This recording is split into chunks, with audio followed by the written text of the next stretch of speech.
President Trump turning to the Freedom Caucus today, along with Speaker Mike Johnson, to try and wrap all of this up and get no votes to turn to yes, inviting the House Freedom Caucus to the White House earlier for final negotiations.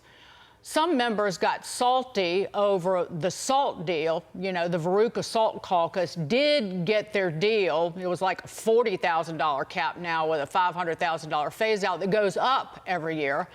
But this caucus wants cuts, cuts, cuts. Here's what Speaker Johnson had to say coming out of that meeting at the White House.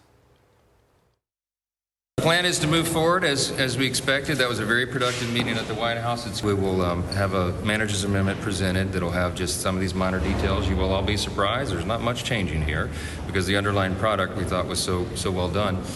So we will do that, move that through the rules, and then we'll decide whether the vote will be tonight. And once the House gets it together, and hopefully sooner rather than later, it heads to the Senate, where more hurdles and some modifications are expected. Joining us now, Senate Budget Committee member Senator Roger Marshall from the state of Kansas. Senator, great to have you here. So when this gets to the Senate, and I will say when this gets to the Senate, where is the Senate? We saw Steve Daines earlier talking about immediate cuts, not phasing. Does the Senate have an alternate plan, or are they on plan? Are you on plan with the House? Well, David, it's great to be with you and Dagan as well. I just want to give my full compliments to Speaker Mike Johnson. He's doing a great job to get us a bill. It's not finished yet, but he's going to get it close to a finished version. He's got President Trump to come in here and help him close the deal. When it gets to us, we need to make it better. We need to work towards a balanced budget at the end of the day. The number one long-term problem this nation faces is this $36 trillion national debt. So I do think that there's a great opportunity to cut some of that spending that's still out there, so we can take their bill and we can make it better. But Senator, first and foremost, now we haven't seen the final changes. You know, the Speaker has the manager's amendment that is essentially his final changes that get added into this bill. But it only cuts roughly, as of what we know so far, $160 billion every year over 10 years. And that's about enough to cover a month and a half of the interest that we pay on our national debt. And, sir, the buyers of our debt went on strike somewhat today, and interest rates skyrocketed higher. Or is anyone paying attention to that on Capitol Hill? Because I tell you, the 10-year yield settled the highest since this February, but the yield on the 30-year Treasury topped 5%, almost 5.1. That's the highest since October of 2023. And if they keep going higher, that's a death spiral in terms of our interest expense, sir.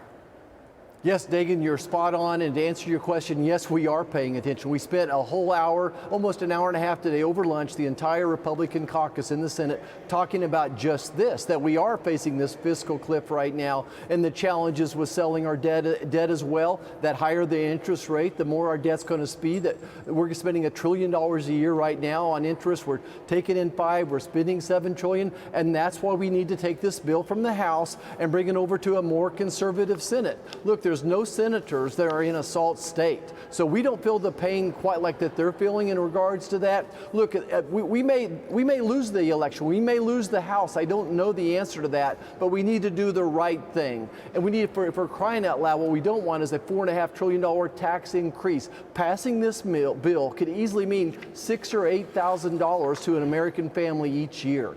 I just want to note that the Senate Majority Leader, John Thune, wrote an op-ed back in December of 2021 called Salt in the Wound. He has never been a fan of the state and local tax deduction. And when he was asked by Punchbowl about that $40,000 cap for couples, he seemed shocked. So what the Veruca Salt Caucus got in the House, I can't wait to see what you senators do with it in the other chamber. Go on, David. I mean, I'd love to go more on the SALT, but let's get on to a couple of other things. One, the difference between some of the House plans to phase in, what will the Senate do to cut immediately?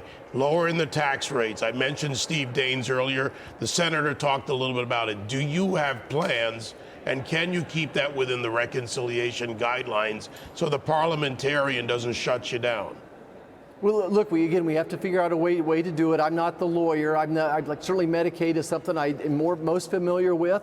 We can move those work requirements from 2029 that the House has. We can move those up to 2027. There's a provider tax issue on the Medicaid, and we can start winding that down as well. And all these things mean billions and billions of dollars. I just can't help but go back to the SALT. That number of $40,000 is going to cost over $1 trillion, and that's why someone like Leader Thune from South Dakota, I'm from Kansas, we don't feel like we should be supplementing that. That's over $1 trillion of taxpayer money.